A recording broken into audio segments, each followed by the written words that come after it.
सावन के सोमवार के दिन, सावन का दूसरा सोमवार और 72 साल के बाद ये सावन आया। आपको मालूम केतकी के पुष्प को लेकर आया है, वो झूठ बोल रहा है। ए केतकी के पुष्प, भगवान शंकर कहते हैं केतकी के पुष्प में तुझे श्राप देता हूं, सारे देवताओं पर तू चढ़ेगा पर शंकर पर कभी नहीं चढ़ेगा। और अगर कोई भूल से भी केतकी का पुष्प शंकर को चढ़ा देगा तो 1000 गौ हत्या के बराबर उसको दोष लग जाएगा। इसलिए केतकी का फूल सारे देवताओं पर चढ़ता है पर भगवान शिव पर नहीं चढ़ता, शंकर पर नहीं चढ़ता।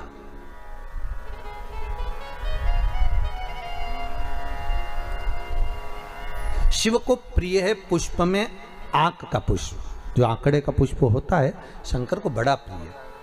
और दूसरे नंबर पर शंकर को प्रिय है शमी का पुष्प, बहुत ध्यान देना महाराज। तीसरे नंबर पर शंकर को प्रिय है महाराज सरसों का पुष्प। सरसों होती है ना, जो राई अपन बोते हैं, सरसों बोते, उसमें पीले कलर का जो पुष्प लगता है। हमारा तो निवेदन रहता है जब तक सरसों आए तो प्रयास करा करो कि सरसों के 108 पुष्प शंकर भगवान पर चढ़ाना प्रारंभ कर दो। महाराज ये पक्का है कि वर्ष भर कोई बड़ी बीमारी आपको घेर नहीं सकती अगर सरसों के फूल शिव को चढ़ रहे हैं तो। और प्रयास करना कि सरसों का जो पुष्प होता है, सरसों का जो फूल होता है महाराज, अगर कोई व्यक्ति को किडनी या लीवर से जुड़ी हुई कोई तकलीफ होती है या किसी व्यक्ति का एक्सीडेंट हो गया होता है और उसका कोई अंग रह गया हो, कोई शरीर का कोई भाग रह गया और वो काम नहीं कर रहा हो, जैसे किसी के पांव रह जाते हैं एक्सीडेंट के बाद, किसी का हाथ रह जाता है या कोई अंग काम नहीं कर रहा हो, वहाँ ब्लड पहुँच नहीं रहा हो, वो जगह एकदम सुन्न हो गई हो, खाली पड़ गई हो, तो उसके लिए शिव महापुराण की कथा कहती है कि सरसों के पुष्प 11 शंकर जी के राइट भाग में, जहाँ शिव जी के गण दरवाजे के द्वारपाल मणिभद्र जिस जगह पर निवास करते हैं, कौन निवास करते हैं? मणिभद्र। शंकर जी के दरवाजे के द्वारपाल हैं मणिभद्र जी। तो मणिभद्र दरवाजे के द्वारपाल में राइट भाग में मणिभद्र जी विराजते हैं। मतलब राइट भाग कौन सा हुआ? जब आप मंदिर से बाहर निकलेंगे तो राइट भाग, मंदिर में प्रवेश करेंगे जब राइट नहीं होना चाहिए, आप मंदिर से जब जाएं तो राइट भाग।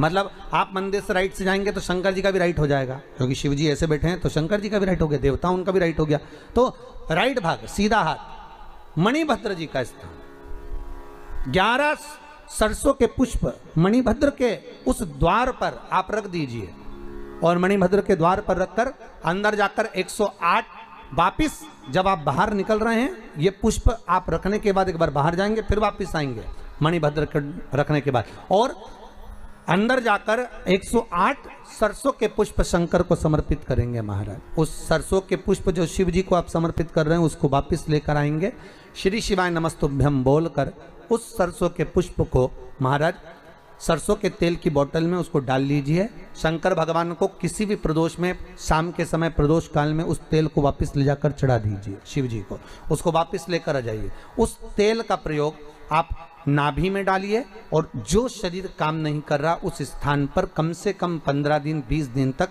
उसकी मालिश करना प्रारंभ करिए। बाबा चाहेगा तो चलाने का प्रयास कर देगा और वो अंग, वो शरीर काम करने लगेगा। मणिभद्र का स्मरण, श्री शिवाय नमस्तुभ्यम, सब बोलिए एक बार जमकर, श्री, अरे पहले बोल दिया, हमारे साथ तो बोलो, श्री शिवाय नमस्तुभ्यम। भगवान शिव के मंत्र का स्मरण कर कर करते सरसों का जो पुष्प है उसमें आनंद की अनुभूति है, आनंद के शंकर जी को क्या चाहिए बोलो? है?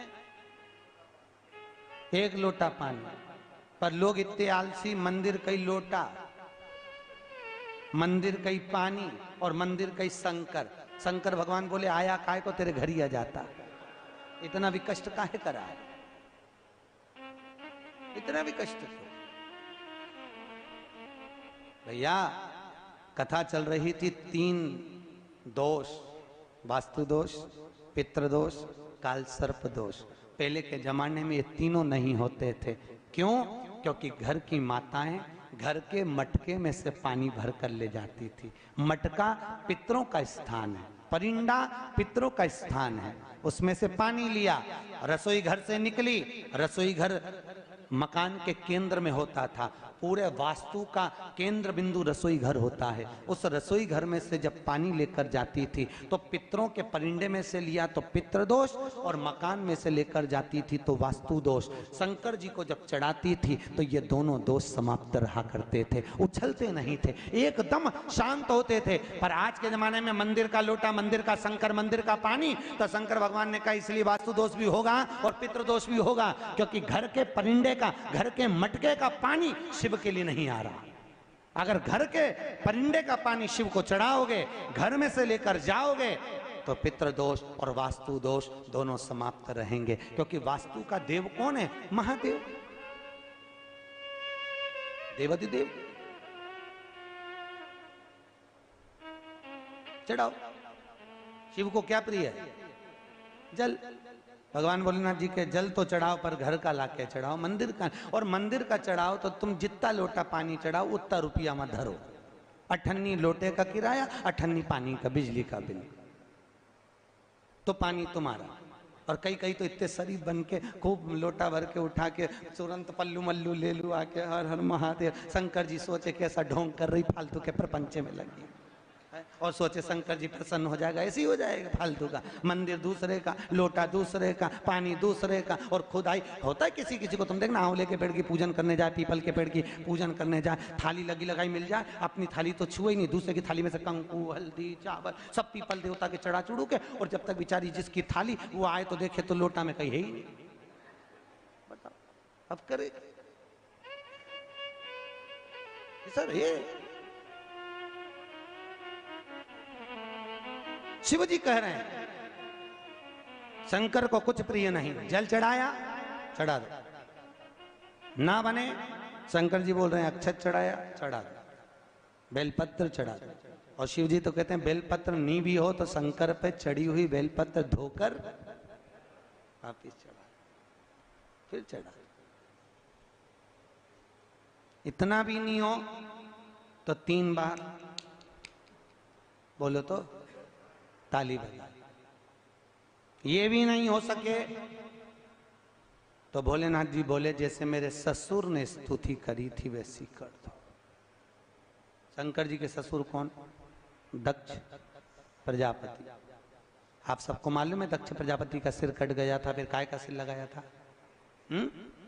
बकरे का। अब बकरा हिंदी में बोलता है क्या? है? बोलता है? बकरा कैसे बोलता है? बाबा बाबा बाबा बाबा बाबा बाबा। शंकर भगवान बड़े खुश हुए थे, मेरा ससुर कितनी जोरदार स्तुति कर रहा है। उस दिन से शंकर जी ने कहा जो मेरे मंदिर में आके बम बम बोले भोलेगा, मैं समझ जाऊंगा मेरा ससुर आ गया।